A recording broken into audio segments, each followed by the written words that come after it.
Muito bem, nesse espaço do programa, estou recebendo aqui a visita do Wesley Lacerda, que é um empresário que tem uma visão maravilhosa, sempre digo isso, né, da economia, da sociedade, para onde é que nós estamos nos encaminhando e tal. Wesley, obrigado pela tua presença uma vez mais aqui no programa e parabéns aí, porque sabe que eu tenho recebido muitas manifestações, porque na verdade é o seguinte, tu há de convir comigo. Nós estamos num processo hoje no Brasil que tem muita gente falando muita bobagem, né, e é preciso muitas vezes tu centrar as coisas numa visão mais real da situação, para onde é que nós estamos caminhando, o que está sendo feito, quais os problemas que nós temos, como vamos solucionar isso para, enfim, transformar este país, que foi o sonho das minhas gerações passadas, da minha geração, transformar o Brasil, o país, numa grande nação. E nós transformamos isso, né? Eu passo essa primeira pergunta para ti, que é a questão, são duas bases sustentáveis que fizeram grandes nações no passado. A excelência intelectual, ou seja, líderes que sejam líderes de verdade, né? Que tenham visão de líderes, que tenham uma visão de país, de como fazer isto, né? E, em segundo lugar, a questão da estrutura ética e moral da sociedade. Em que nós estamos pecando nisso? O que tu vê de luz sobre o nosso país? Salve, Silvio. Prazer estar de novo contigo, com a tua audiência. É sempre uma alegria compartilhar da tua mente aguçada aí e poder abrir um debate construtivo. Então, Cassim, tu traz duas temáticas bastante amplas, né? Mais uma vez, bastante amplas, né? Então, quando a gente abre essa questão da ética, primeiro precisa entender o que seria a tal da ética, né? A ética a gente pode entender, ética vem do grego ethos, pequeno comportamento. Então, a ética é um modelo de comportamento. A gente poderia discutir o que seria a ética em tantos níveis. Se a gente pensa no nível empresarial, a gente poderia pensar a ética como uma produção eficiente de si mesmo. Ou seja, aquele comportamento que gera acréscimo de identidade dentro da empresa, que gera reforço da identidade da empresa. Muitas vezes isso é discutido com um viés de subordinação, com viés de criminalização, com viés duro de penalização. Esse é muito limitante para o conceito de ética. Se a gente entende ética como um modelo de comportamento de função, é impossível o indivíduo fazer função sem ser ético. O empreendedor, de norma, ele é ético. Ok, a gente tem pessoas mau caráter. Essa pessoa é um problema. Mas eu não posso julgar uma sociedade por essa discussão. Então, essa discussão da ética, ela vai longe aí na nossa lógica empresarial, na nossa lógica empreendedora. Agora, quando a gente fala de economia, fala de governo, fala de Estado, fala de política social, aí a gente tem a ética onde cada um assume o seu papel e faz a sua posição de vantagem. O governo pode apoiar muito a nossa economia. Pode apoiar muito o nosso empreendedor, à medida que ele garante o ambiente sadio para o empreendimento. O que é um ambiente sadio? Não tem uma concorrência predatória, tem segurança jurídica, tem estímulo ao investimento. E onde o próprio governo age de maneira ética. Onde o governo, ao propor, ao produzir esse ambiente, é um exemplo. Esse ambiente sadio, esse ambiente competitivo, esse ambiente de concorrência leal, o governo está tendo o seu comportamento ético, porque isso é uma vantagem para o social. Então, a gente tem no governo um peso muito importante como base, como estrutura. A invenção, ela vem sempre de um CPF, é sempre um indivíduo. A novidade é sempre do indivíduo. Então, se o governo dá a base e o indivíduo faz a invenção, a gente tem uma sociedade que produz riqueza, produz inteligência, produz novidade, produz bem-estar, produz imposto. A Revolução Industrial do século XIX, ela propiciou exatamente isso, né? Século XVIII, né? 1700 e pouco, ela propiciou o quê? Dando a liberdade para os indivíduos, eles fomentarem seu próprio negócio. A Revolução Industrial não foi uma coisa do Estado, partiu da sociedade. Então, como tu coloca, de lá para cá, o indivíduo assumiu o protagonismo da sua própria vida. Isso se chama o individualismo, que muitas vezes se condena, mas é através do indivíduo que se faz o coletivo. Mas é sempre o indivíduo que salva. É sempre uma pessoa, é sempre um indivíduo. É sempre o indivíduo que salva. Vamos lá, a gente está tendo agora, já discutimos isso, uma oportunidade, né, de ter um mundo brasileiro, um mundo dentro da sociedade, pequena sociedade brasileira, que é o município, né, voltado para o indivíduo. Isso é fantástico porque a crise, ela raramente, vou usar a expressão raro para não dizer nunca, a crise raramente vem da iniciativa privada. A crise, ela vem sempre do mundo governamental. Eu falo isso sem nenhum receio, nenhuma sombra de dúvida. Esse pensamento não é só meu. Aliás, eu aprendi esse pensamento com Antônio Meneghetti, um sábio. E ele colocou 3 grandes pilares. Primeiro grande pilar, o assistencialismo sem mérito, sem contrapartida. Hoje nós celebramos o número de pessoas que entram no Bolsa Família. Mas não temos noção de quantas pessoas deixam de precisar do governo porque atingiram a sua maturidade. Não, e hoje vemos o governo se, digamos assim, se enaltecer como um grande feito, aumentar as pessoas no Bolsa Família, quando na verdade deveria exatamente o contrário, ele festejar quem está saindo do Bolsa Família. Exato. É uma lógica, é um pequeno exemplo, mas ele é um exemplo muito eficiente para comprovar a visão onde a gente não tem a intenção de tirar o indivíduo da sua situação de inferioridade para que ele possa construir uma situação de autonomia, de independência. Aí torna o cara completamente independente e isto aí serve para quê? Para propósitos eleitorais, de manutenção de poder. O poder é pelo poder. A gente entender que todo mundo vai querer empreender também não é viável, não existe. Mas que as pessoas não queiram depender, isso é extremamente natural e possível. Tu pega qualquer criança pequena, a primeira coisa que ele quer é ser independente. Ele quer comer sozinho, ele quer caminhar sozinho, ele quer falar sozinho, ele quer decidir sozinho. É natural do ser humano buscar a própria independência. Agora, isso estimulado como criança pode gerar um adulto eficiente, maduro, independente. Então a gente tem o primeiro grande pepino, que é o assistencialismo. E, de modo geral, o governo é assistencialista. O exemplo, como eu falei, o Bolsa Família. A gente tem um segundo grande problema, onde a crise nasce a partir do ambiente governamental, que são os gastos do governo. O governo gasta mal. O empresário, o empreendedor, ele economiza em tudo. Economiza na luz, economiza no combustível, ele economiza na diária de hotel, ele economiza na refeição, ele economiza em tantas coisas. Quantas empresas, vamos lá, a grande realidade do Brasil, a imensa maioria das empresas do Brasil não são bilionárias. É a pequena economia, é a pequena empresa que sustenta esse país, que dá o imposto, que mais dá emprega, emprego, isso, que mais que emprega. Dá um emprego. Esse cara não tem luxo. Óbvio, a gente tem grandes empresas, grandes empreendedores que tiveram muito sucesso e tiveram seu mérito. Foram superiores, por isso têm o seu reconhecimento também econômico. Mas não é a realidade da maioria das empresas do Brasil. Eu costumo chamar a maioria do empreendedor, do empresário trabalhador. Onde, se ele parar de trabalhar, cai o negócio. Então, a gente está vendo uma lógica de ou busca eficiência ou morre, e uma lógica, ao contrário, muitas vezes governamental, onde a eficiência é um detalhe. Se tiver, teve, está muito bom. Se não tiver, também não é um problema, a gente não quebra. O governo não propósito do governo. Agora, me diz uma coisa, Wesley, eu acho interessante realmente essas colocações, né?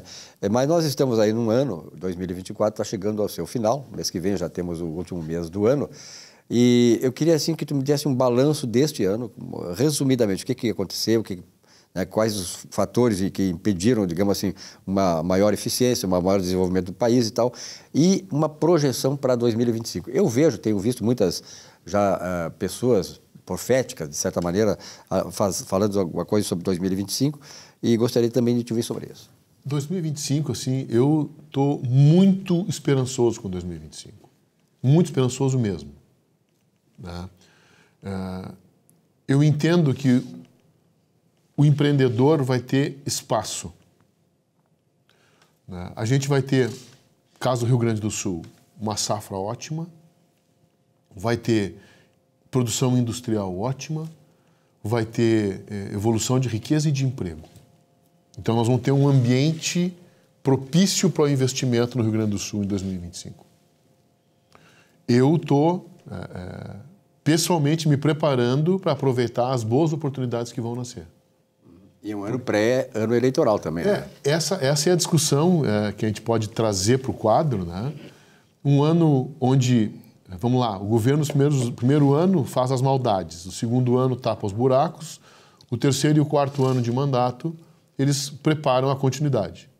Então, são anos onde o governo precisa fazer por si para garantir a sua continuidade. E garantir que os outros façam também, né? Garantir com... A questão da insegurança jurídica, né? Isso é uma... Sabe que o mundo empresarial trabalha dentro de um processo todo que lhe garanta a questão da segurança jurídica. São Jerônimo dizia o seguinte, né? Com relação à insegurança jurídica. Ele dizia assim, ó, é muito complicado a gente andar no meio de cobras e escorpiões. Ele falava isso aí em respeito à insegurança jurídica, ou seja, o camarada está ali, mas daqui a pouco pode ser mordido e acaba com a vida dele, acaba com o negócio dele e tal. Então, nós vivemos no Brasil um ambiente desse, onde tem cobras e escorpiões escondidos por ali, então tu não consegue caminhar tranquilamente. Essa insegurança jurídica que, no Brasil hoje, é um dos grandes problemas, grandes entraves para uma economia estar se ajustando e tal, e se desenvolver, os negócios prosperarem. Essa insegurança jurídica é um problema seríssimo. Vamos lá. Quem das empresas hoje tem segurança que está ok com o fisco? Impossível.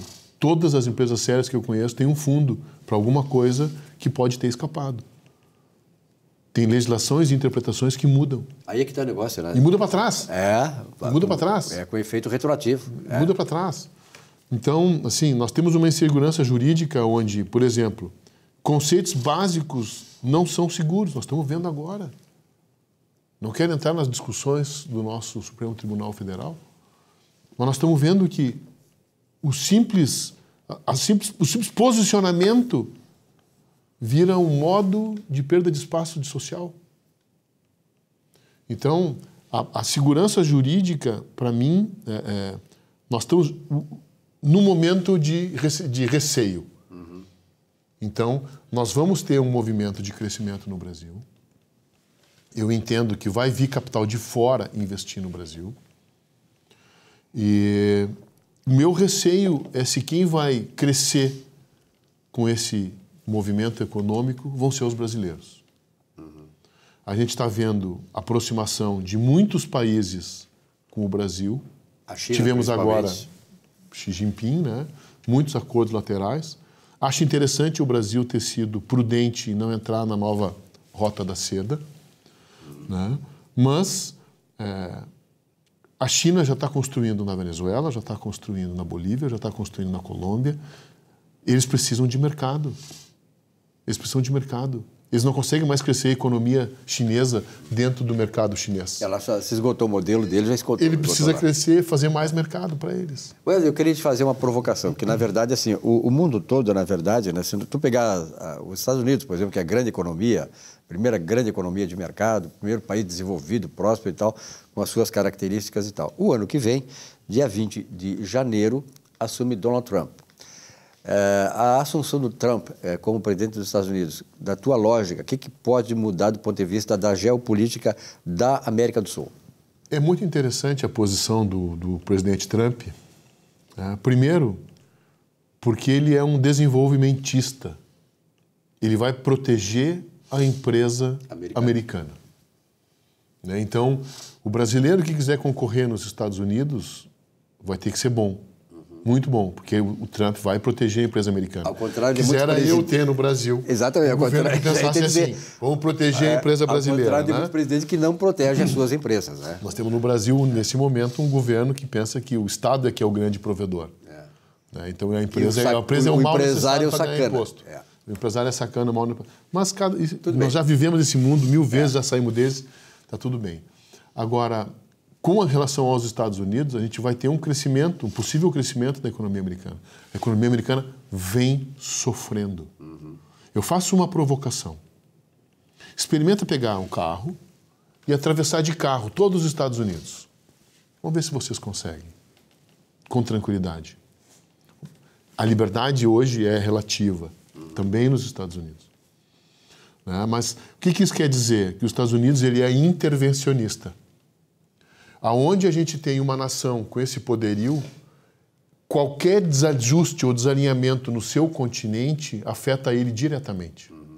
A gente achar que o navio iraniano, que é contra os americanos, aportar no Brasil ou na América, não vai ter restrição dos Estados Unidos, é bobagem.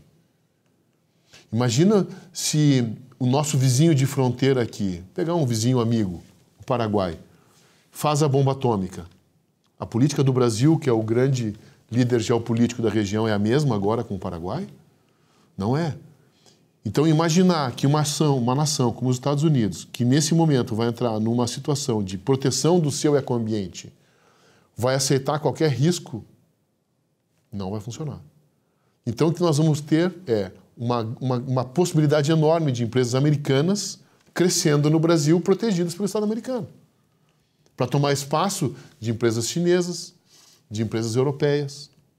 O grande conflito, o grande embate entre a economia americana e chinesa se dá muito fora dos Estados Unidos. No caso do Brasil, a partir de Trump, vai ser uma guerra constante. Eu acho que isso aí não tem como, né, se negar que os americanos perderam espaço aqui no Brasil. Eles vão querer recuperar esse espaço, né, naturalmente. Viu? O Brasil vendeu 103 bilhões, 109 bilhões para a China de dólares e para os Estados Unidos 36. E a relação com a Argentina? Como é que tu vê o Javier Milei? O Milei está revolucionando lá, né? Eu acho que ele é uma figura incrível, né? Mas eu acho que ele, emblematicamente, ele vai ter um papel muito grande nesse xadrez logístico, ideológico na América Latina. Eu simpatizo muito com o presidente argentino. Acho que a Argentina merece um presidente com essa visão. Depois de muitos anos de kirchnerismo. Populismo. Né? E a frase que eu adoro dele é: empreendam na Argentina porque eu vou lhes tirar o Estado das costas. Que maravilha. Então, essa é uma visão de quem está entendendo que o papel da Argentina é grande na América, que tinha se apequenado.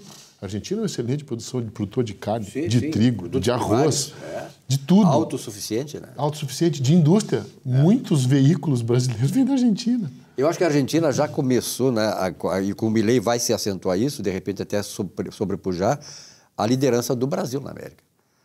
E não vai demorar muito, porque o Brasil está estagnado. A previsão de que, se houver por uma reeleição desse atual governo no Brasil, a minha opinião, em 2026, que é uma coisa inimaginável, mas se houver, pode haver, o que acontece? Nós vamos perder mais tempo ainda e a Argentina vem patrolando. Eu acho que o Milei se reelege lá. Eu tenho a sensação também que se reelege, torço para que se reeleja, porque a recuperação de um Estado forte... Não se dá em 4 anos. Vamos lá. Se o Brasil quiser ser forte, por exemplo, no cenário mundial, ele só vai ser forte com parceiros fortes. É verdade. Vamos lá.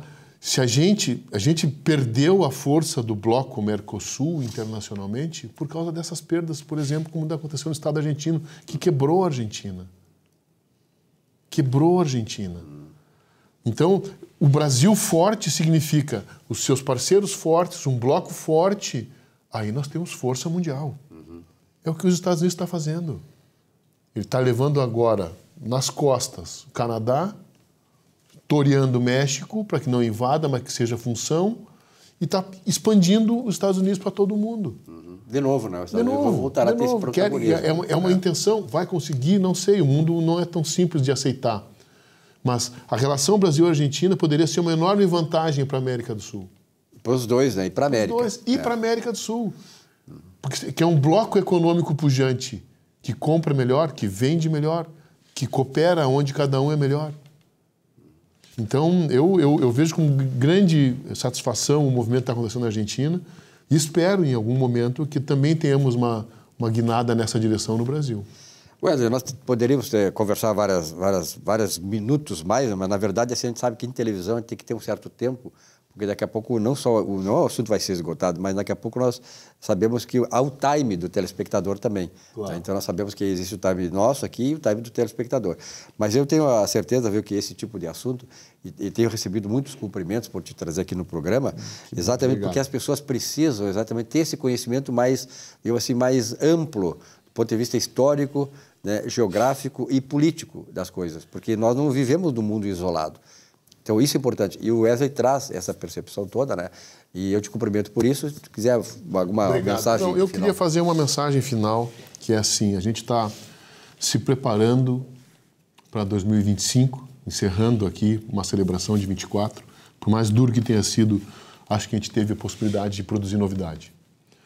E eu queria, no final, era chamar o empreendedor para, com coragem, com seriedade, com foco, sobretudo com foco, investir no seu próprio negócio, investir na sua própria ideia, depositar seu amor, seu carinho, seu trabalho na sua própria ideia. O Brasil, o Rio Grande do Sul, precisam desse movimento inteligente espalhado. Então, quando cada um faz esse papel de produzir a própria riqueza, produzir a própria evolução, produzir o próprio aumento de raio de ação, a gente tem uma sociedade que avança. Do indivíduo para a sociedade. Do indivíduo para a sociedade. É. Não adianta a gente ficar sentado reclamando porque o governo, porque o patrão, porque o outro. A gente não pode mudar o outro, mas pode mudar a si mesmo. Então, esse é o fazer. Wesley, muito obrigado pela tua presença aqui. A você, telespectador, muito obrigado. Ficamos por aqui nesta semana. Uma bela semana de trabalho para vocês. Até a semana que vem.